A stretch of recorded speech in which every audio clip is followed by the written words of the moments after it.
विभाग एफ, निम्नलिखित प्रश्नों के उत्तर लिखिए। कुछ ही प्रश्न ऐसे हैं जो परीक्षा में आ सकते हैं, उन्हीं का हम सॉल्यूशन करेंगे। पहला सवाल है, 500 बालकों की एक बौद्धिक परीक्षा लेने पर उनका औसत अंक 68 तथा प्रमाण विचलन 22 मिलता है।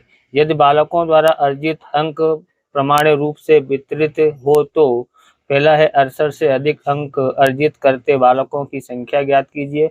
दूसरा 70 से 90 के बीच अंक अर्जित करते बालकों के प्रतिशत ज्ञात कीजिए। तीसरा, सबसे अधिक अंक अर्जित करने वाले 50 बालकों का कम से कम अंक प्राप्त कीजिए। तो इसको कैसे ज्ञात करते हैं?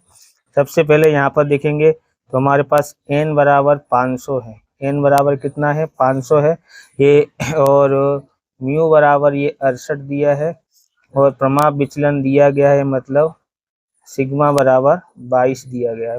इम्पोर्टेंट सवाल है ये, इसको जरूर सॉल्यूशन करना। आप इस प्रकार के वीडियो देखना चाहते हैं, डिस्क्रिप्शन आपको अलग अलग चैप्टरों की प्लेलिस्ट मिल जाएगी, वहां से आप देख सकते हैं।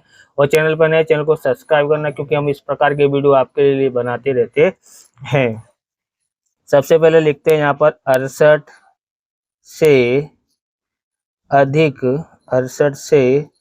अधिक अंक प्राप्त करते बालकों की संख्या ज्ञात करनी है। ओके, तो हमको यहाँ पर क्या लिखना पड़ेगा? अधिक बोला है तो x greater than equal to कितना है? 68। अधिक बोला हो तो ग्रेटर देन आता है, और कम बोला हो तो लेस देन, बराबर। इसको z में कन्वर्ट करेंगे, तो यहाँ पर हमारे पास p, इसको जगह पे z लिख देंगे, ग्रेटर देन इक्वल टू, तो z का सूत्र क्या होता है? x माइनस म्यू बट्टे में प्रमाप विचलन।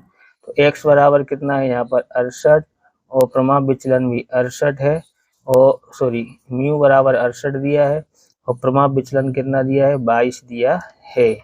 ओके, तो इसकी कीमत हमको पता पड़ गई कितनी है यहाँ पर। तो यहाँ हमारे पास p, ये z हुआ ग्रेटर देन इक्वल टू, यहाँ पर इसमें से इसको घटाएंगे तो 0, और 22 से भाग देंगे तो 0 ही आता है। कितना आता है?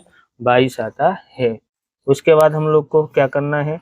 हमको यहाँ पर आकृति बनानी है, तो हम बना लेते हैं। तो आकृति हमने बनाई है। यहाँ पर z बराबर कितना होता है? 0। ओके, यहाँ माइनस का इन्फिनिटी या प्लस का इन्फिनिटी आता है। और यहाँ पर देखेंगे तो से अधिक बोला हो तो दाईं ओर से जाते हैं, और से कम बोला हो तो बाईं ओर से। इधर से जाएंगे, कहाँ तक जाएंगे? तो हमको पता है इसके ऊपर से, यानी यहाँ पर 0 है, यानी कि यहाँ तक पूरा भाग हमको करना पड़ेगा, क्योंकि यही हमारा क्या है?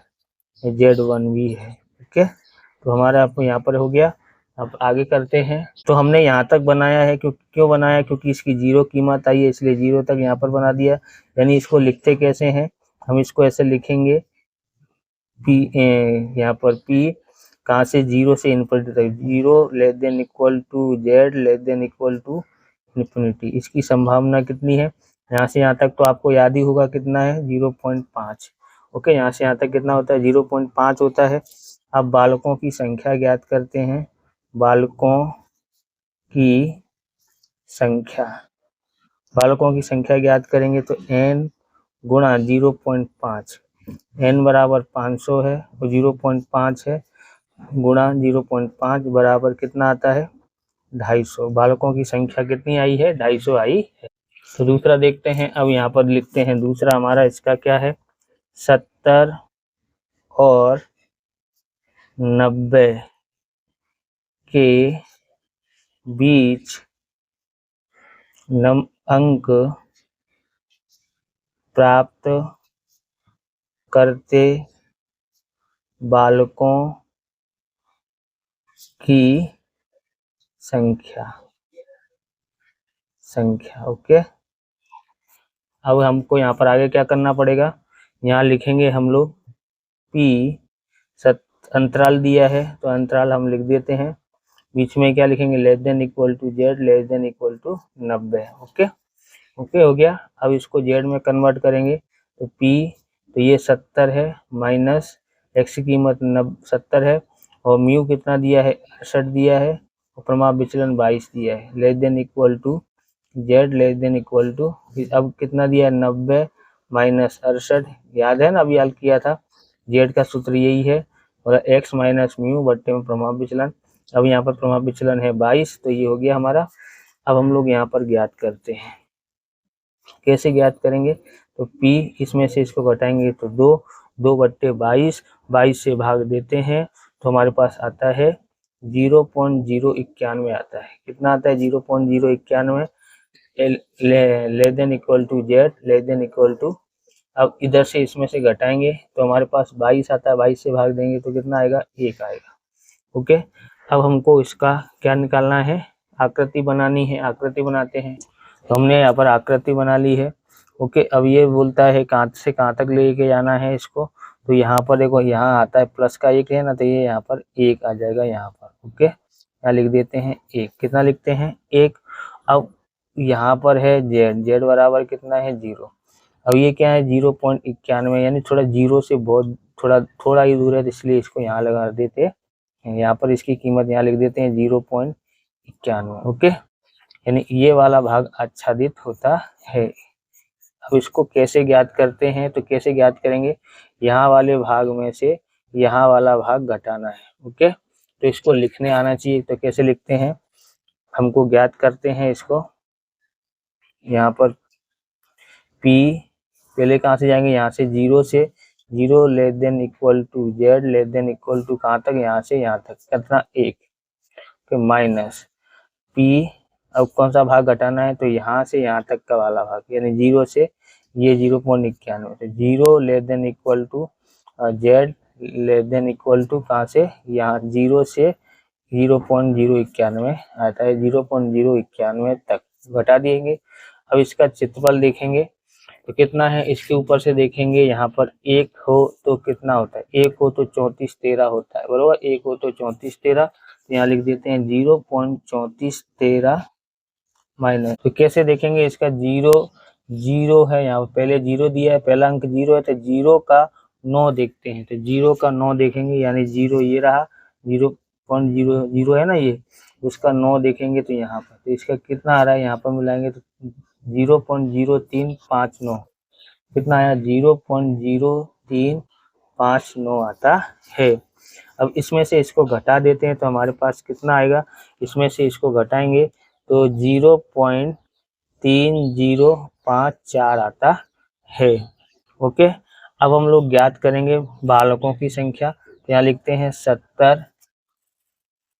70 से 90 के बीच नंबर प्राप्त करते बालकों की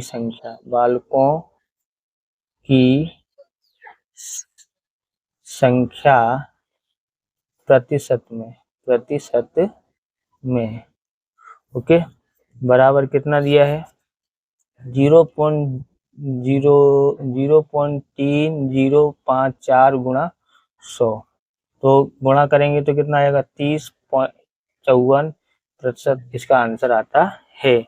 आगे तीसरा देखते हैं इसका तो हम ज्ञात करते हैं यहाँ पर तीसरा क्या लिखा है यहाँ सबसे अधिक अंक अर्जित करने वाले या प्राप्त करने वाले 50 बालकों की संभावना ज्ञात कर सकते हैं। 50 बालक हैं बराबर सबसे अधिक अंक प्राप्त करने वाले 50 विद्यार्थी हैं कितने में से तो 500 में से तो ये तो आपको आता ही होगा 500 में से 50 है संभावना 0 से 0 कट गया 50 से भाग देते हैं तो हमारे पास यहाँ पर कितना आता है 0.1 आता है। ओके अब इसको लिखते कैसे हैं P(x) अधिक बोला है तो यानी greater than equal to x1 बराबर 0.1 आता है। ओके और यहाँ पर लिखा है ना सबसे अधिक भी प्राप्त करने वाले, इसलिए यहाँ पर x1 आया है। ये तो संभावना दी थी, 50 बालकों की संख्या दी थी। ओके, यहाँ x की कीमत हमारे पास नहीं है। ओके, अब यहाँ पर देखेंगे यानी कि कितने अंक, उसको x बोलेंगे, जितने अंक प्राप्त किए उसको x बोलेंगे। यहाँ तो बालक की संख्या दी गई है, बरोबर, इसके लिए ये संभावना में प्राप्त होगा, नहीं तो कंफ्यूजन होगा। 50 दिया तो है, यहाँ लिख देंगे नहीं, अंकों को हमने x माना है, क्योंकि अभी तक आगे देखोगे दोनों सवाल वो अंकों पर ही है। अब यहाँ पर करेंगे, कैसे ज्ञात करेंगे इसको कन्वर्ट करेंगे जेड में कन्वर्ट करेंगे तो z less than equal to, z का आपको याद ही है क्या है, जेड बराबर एक्स माइनस म्यू बट्टे में प्रमाप विचलन। एक्स यहाँ पर हमको पता नहीं है, तो x1 माइनस म्यू कितना था हमारे पास, 68 था, और बट्टे में कितना है यहाँ 22 है। ओके, बराबर 0,1। ओके, अब यहाँ पर लिख देते हैं जहाँ Z1 बराबर क्या है, x1 माइनस 68 बट्टे में 22 है। ओके, आकृति बनाते हैं यहाँ पर, इसके ऊपर से आकृति यहाँ बना देते हैं।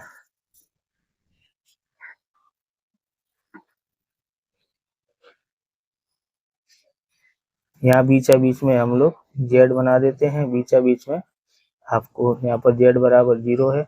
से अधिक बोला हो तो किधर साइड से जाते हैं, यहाँ इधर साइड से जाते हैं। कहाँ तक जाते हैं, तो कुछ यानी कि ये 0.1 लिखा है ना, ये संभावना दी है, मतलब यहाँ से यहाँ तक 0.5 होता है, तो इससे ये इससे तो बहुत ही कम है, इसलिए हम लोग यहाँ तक ही कर देते हैं, तो ये हमारा 0.1 हो गया। यहाँ लिख देते हैं Z1। ओके, इसको कैसे ज्ञात करते हैं, तो इसको हम लोग ऐसे ज्ञात करते हैं, देखते हैं यहाँ पर कि यहाँ से यहाँ तक के भाग में से यहाँ क्या है, इन्फिनिटी है, यहाँ भी माइनस का इन्फिनिटी है, यहाँ से यहाँ तक के भाग में से यहाँ से यहाँ तक के भाग को घटाना है ना। तो हम यहाँ पर लिखते हैं कि P, ओके, यहाँ पर कोष्टक में 0, क्योंकि यहाँ 0 है, 0 less than equal to z less than equal to नहीं आएगा, इन्फिनिटी आएगा यहाँ पर माइनस। अब यहाँ से यहाँ तक, यहाँ कौन है P, यहाँ पर 0 है, less than equal to z, यहाँ पर क्या आएगा, less than equal to Z1 बराबर कितना है 0.1। ओके, अब यहाँ पर इसकी कीमत हमको पता है 0.5 है, minus P less than equal to z less than equal to Z1 बराबर 0.1। अब हम लोग को क्या करना पड़ेगा, इसको उधर ले जाते हैं, इसको इधर ले जाते हैं, तो 0.5 ये इधर आएगा, तो माइनस का 0.1 बराबर P 0 less than equal to Z less than equal to Z1। अब इसमें से P 0 less than equal to Z less than equal to Z1 बराबर, इसमें से इसको घटाते हैं तो 0.4 आता है। ओके, 0.4 आया। अब उसको क्या करना पड़ेगा हमको, यानी कि इसको 4000 समझने का है। ओके, तो Z1 की कीमत हमको यहाँ से प्राप्त होगी, तो 4000 देखने का, क्योंकि ये Z1 ज्ञात करना है इसलिए उल्टा टेबल, ये 4000 कहाँ लिखा है, 4000 ढूंढो, तो यहाँ पर देखेंगे 4000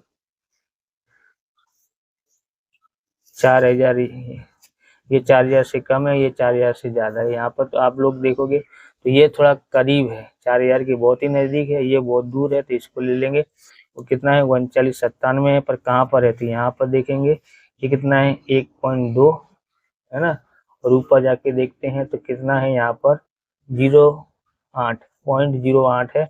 1.2 में 0.08 जोड़ेंगे तो 1.28 हो जाता है।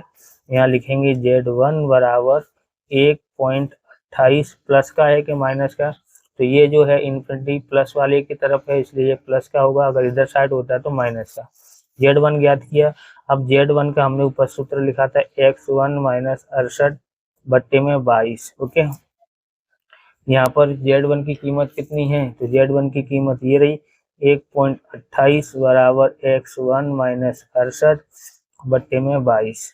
ओके, 1.28 ये उधर गुणा में आ जाएगा बराबर x1 माइनस 68।